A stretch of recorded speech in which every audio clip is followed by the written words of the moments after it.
Assalamualaikum warahmatullahi wabarakatuh. Kawan, inilah apa kabar kalian hari ini? Semoga semuanya dalam keadaan fit dan selalu berpikir positif. Kami kembali hadir ke hadapan kawan inilah membawakan informasi hangat dan kontroversial. Kami telah merangkum 5 berita viral yang kami kemas dalam Inilah Berita. Bersama saya, Restu Wulandari, inilah berita selengkapnya.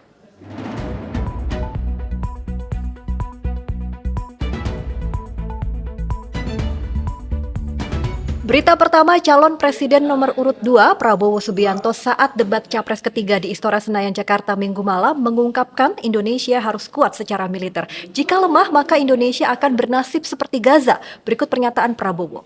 Saya tegaskan kembali ya, bahwa pelajaran sejarah manusia yang lemah akan selalu ditindas. Kita lihat saja apa yang terjadi di Gaza. Kita tidak boleh lemah. Kita tidak boleh waktu habis dilindas oleh bangsa lain. Pak Prabowo, kami persilahkan kepada calon presiden. Pernyataan Prabowo ini sontak mendapat sorotan tajam dari warganet atau netizen, khususnya pada laman media sosial X Twitter. Warganet justru menghujat Prabowo karena pernyataannya dianggap tak berdasar. Kasian bener Gaza, sudah digenosida Israel, dibilang lemah sama Prabowo. Gaza bisa bertahan dari gempuran Israel sampai sekarang itu adalah bukti betapa kuatnya Gaza, seperti yang ditulis oleh akun @ukti_o-nya. Kemudian pengguna X lainnya juga menyebut Prabowo seakan tak mengenal sejarah penjajahan di Palestina. Seperti ini nih katanya. Prabowo yang ngomong tapi gue yang malu. 2018 menyebut Yerusalem ibu kota Israel bukanlah masalah bagi Indonesia. 2024 di debat Capres menyudutkan Gaza terkait pasukan militer. Benar-benar layak disematkan Capres pro-Zionis. Prabowo benar-benar gak layak mimpin bangsa ini. Tulis akun kafir radikalis. Sementara akun Viladatul Hami menulis, sorry ya Pak Prabowo, kalimat Bapak benar-benar menyakiti kami semua yang memperhatikan tentang kehidupan saudara Palestina, Pak. Saya tegaskan sekali lagi, mereka nggak selemah itu. Apa Bapak bisa bertahan hidup seperti mereka? Lemah dari mananya, Pak? Wah, kalau sudah begini jadi blunder ya pernyataan Prabowo Subianto yang menyebut Gaza pada debat Capres ketiga ini. Sebenarnya maksud Prabowo ini ingin menjustifikasi bahwa kita harus kuat nih secara militer supaya tidak dibantai seperti Gaza. Tapi kan posisi Gaza ini tidak sama dengan Indonesia karena mereka masih dalam status negara jajahan dan tidak punya kuasa bangun militer. Jadi sangat disayangkan ya seorang Prabowo Subianto loh. Prabowo mengatakan hal seperti itu seolah menyalahkan Gaza kenapa lemah begitu. Tapi ya ini menurut saya pribadi ya, saya sih yakin ya Pak Prabowo Subianto ini sebenarnya berempati terhadap situasi di Gaza atau Palestina. Cuma dia salah ngomong aja nih gitu ya kan. Jadi ya kita tunggu apakah akan ada klarifikasi dari Prabowo Subianto atau tidak terkait hal ini. Gimana menurut kawan inilah? Tulis di kolom komentar ya. Berita kedua, Capres nomor urut 1 Anies Baswedan selama debat ketiga Capres menjadi subjek percakapan yang paling dominan di media sosial. Analisis ini disampaikan pendiri Drone Emprit, Ismail Fahmi. Percakapan di media sosial selama debat Capres pada Minggu 7 Januari dari pukul 19 hingga 21 waktu Indonesia Barat di Twitter X Anies paling populer. Fahmi mencatat top isu positif terhadap Anies diantaranya karena ia berani menyerang lawan dan memaparkan data yang banyak. Sementara isu negatif terhadap calon presiden nomor urut 1 ini adalah ia dianggap terlalu sering menyerang personal, banyak berbicara serta kurang menyampaikan gagasan dan program. Ini tercermin dari volume percakapan di Twitter yang mencapai 62.878 atau sekitar 42% dari total percakapan online. Tren percakapan dalam setiap sesi debat tampak tren Anies mengalami kenaikan volume percakapan yang paling tinggi.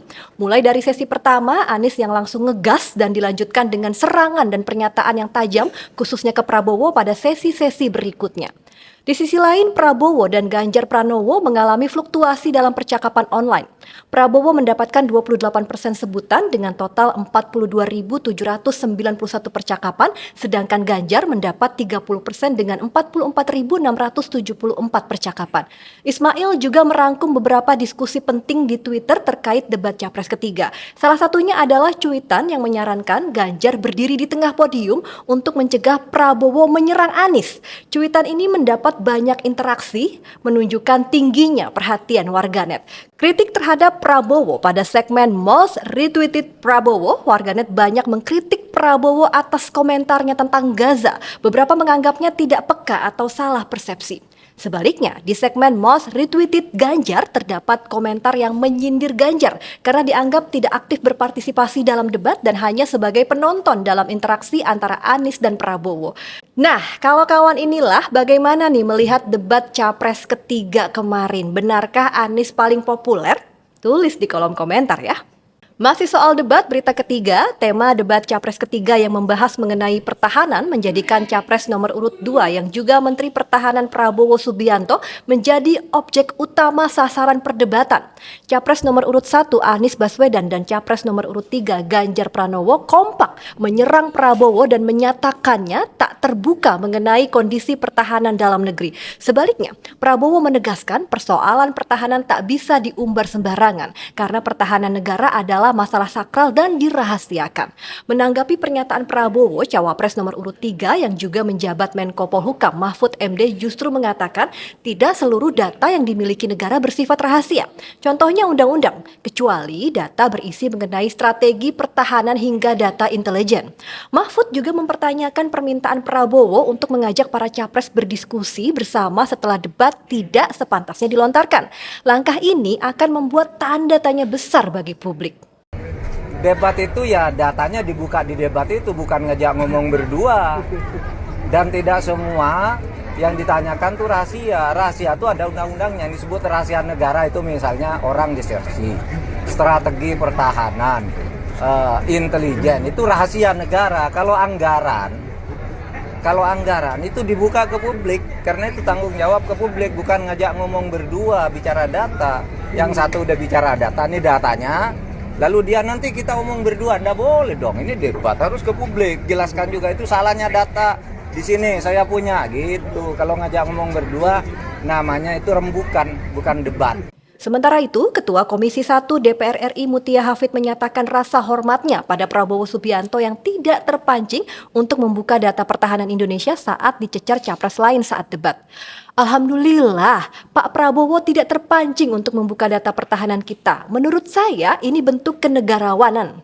Mementingkan negara di atas politik meski sudah dicecar sebegitu rupa, ujar Mutia kepada wartawan di Jakarta pada Senin 8 Januari 2024. Meski menjabat sebagai Wakil Ketua Umum TKN Prabowo Gibran, Mutia menegaskan urusan pertahanan negara bukan milik capres atau golongan tertentu, sehingga kerahasiaannya harus dijaga demi keamanan negara. Data pertahanan tidak bisa sembarangan dibuka. Sifatnya rahasia negara, konfidensial, hanya bisa dibuka di kalangan tertentu. Apalagi di debat ini diperhatikan oleh seluruh dunia. Jika dibicarakan di publik, sama saja membuka rahasia pertahanan kita ke negara lain. Jelas Mutia. Ini debat capres ketiga, kalau dibikin judul sinetron mungkin akan berjudul Jangan Ada Rahasia di Antara Kita atau No Debat, No Secret. Nah, kalau menurut kawan inilah, apakah data atau kondisi pertahanan ini perlu diumbar ke publik? Tulis ya komentar kalian di kolom komentar. Kita ke berita keempat, kawan inilah tentu menyaksikan ketika tim kampanye nasional Prabowo Gibran, Grace Natali dan Isyana Bagus Oka menghampiri moderator debat capres ketiga Minggu malam lalu. Keduanya mendatangi meja moderator ketika jeda iklan. Rupanya, Grace dan Isyana yang sama-sama mantan presenter berita ini melayangkan protes atas provokasi yang dilakukan pendukung Ganjar Mahfud di arena debat. Pendukung capres nomor urut 3 itu berulang-ulang mengangkat salam 3 jari ketika lawan debat Ganjar, Prabowo Subianto dan Anies Baswedan sedang berbicara. Setelah Grace dan Isyana mengajukan protes, moderator langsung mengingatkan para pendukung capres untuk menghormati hak bicara para capres.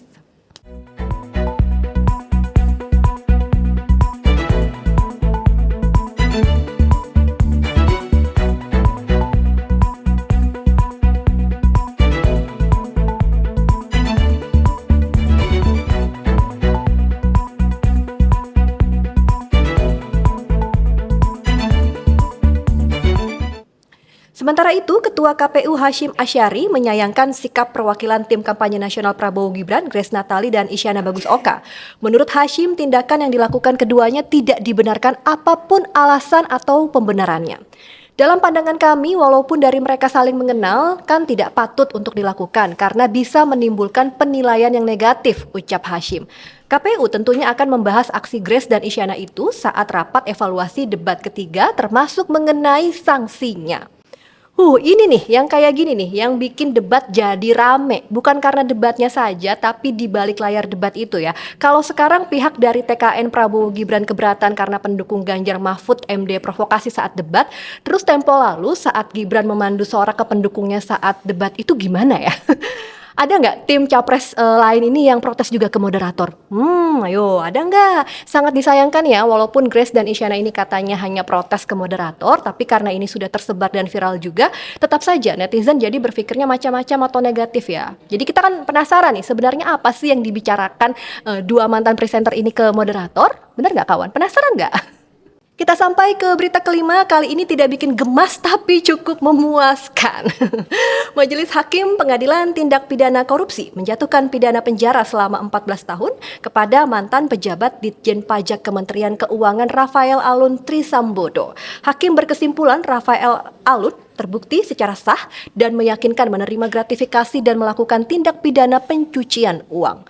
Menjatuhkan pidana terhadap terdakwa Rafael Alun Trisambodo dengan pidana penjara selama 14 tahun, ujar Ketua Majelis Hakim Suparman Nyompa di Pengadilan Tipikor Jakarta Pusat Senin 8 Januari 2024. Hakim juga menjatuhi pidana denda sebesar 500 juta rupiah, subsidiar 3 bulan penjara. Tak berhenti sampai di situ, selain pidana pokok, Hakim juga memberikan hukuman tambahan berupa uang pengganti kepada Rafael 10 miliar rupiah lebih.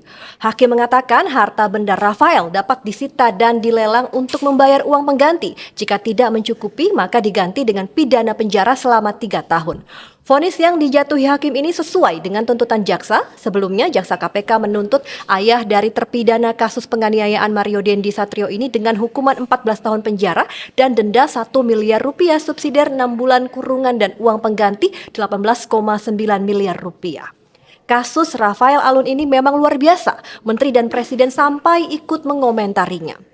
Rafael Alun divonis 14 tahun, dan lalu bagaimana nih nasib transaksi janggal 349 triliun di Kemenq yang diungkap Menko Polhukam Mahfud MD? Kok jadi melempem ya dan belum ada kelanjutannya? Masa cuma putus di Rafael Alun yang cuma pejabat pajak eselon 3 saja? Ya nggak? Baik, demikian inilah berita kali ini. Kawan, jangan lewatkan inilah berita berikutnya. Jangan lupa juga untuk like, komen, dan subscribe ya. Dapatkan juga informasi lengkap seputar pemilihan umum di kanal pemilu.inilah.com. Saya Restulandari, wassalamualaikum warahmatullahi wabarakatuh, dan sampai jumpa.